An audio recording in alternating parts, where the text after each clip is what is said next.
अस्सलाम वालेकुम first year class. हमारा कल का चैप्टर था चैप्टर नंबर 3 जिमनास्टिक के बारे में कि जिमनास्टिक का आगाज़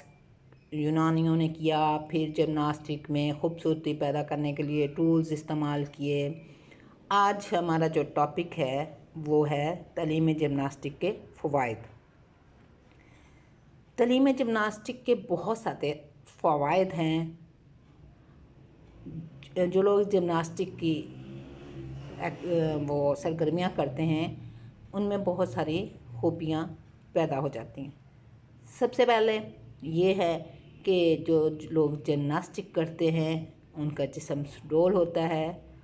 और उनके जिस्म में लचक होती है और वो अपने अंदर खुद अतमादी पैदा कर लेते हैं, क्योंकि जब वो जिमनास्टिक की सरगर्मियों का मुज़ाहरा करते हैं,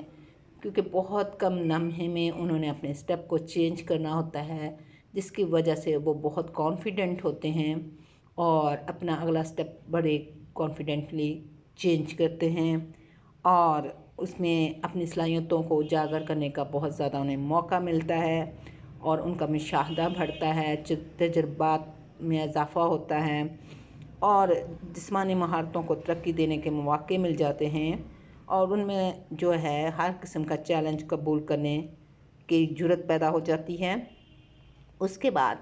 वो ज़ाती काबिलियत और ख़ुद एतमादी का जायज़ा लेने के तरीके मुयस्सर आ जाते हैं। वो अपने आप पर काबू पा लेने की अहलियत पैदा हो जाती है,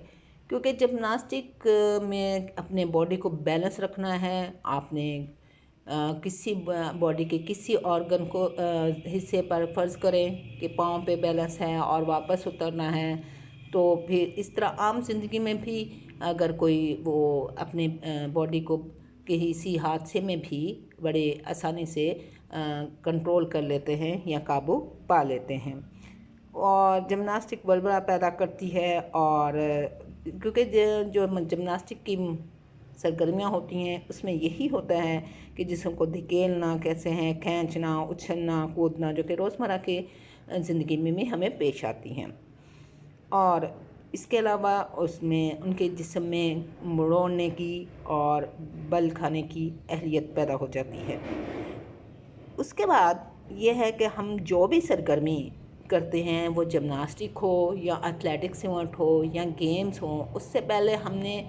कोई ना कोई छोटी मोटी अपने जिस्म को गर्म रखने के लिए और वार्म अप एक्टिविटीज़ करनी होती हैं, ताकि वार्म अप एक्टिविटीज़ से हम अपने नेक्स्ट जो भी सरगर्मी करनी है, टफ सरगर्मी करनी है, उसके लिए अपने पुट्ठों को तैयार करना होता है। उसमें भी यही होता है कि हल्का कूदना, चलना,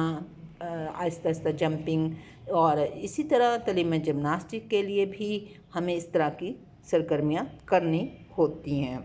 क्योंकि अगर हम अपने जिस्म को वार्म अप हुए बग़ैर कोई भी सरगर्मी या जिमनास्टिक की या कोई भी सरगर्मी हम करते हैं तो ना गर्म किए बग़ैर, वार्म अप हुए बग़ैर करते हैं तो हमें हो सकता है कि मसल का पुल हो जाना या इस तरह का कोई भी मुश्किल से का सामना करना पड़ सकता है।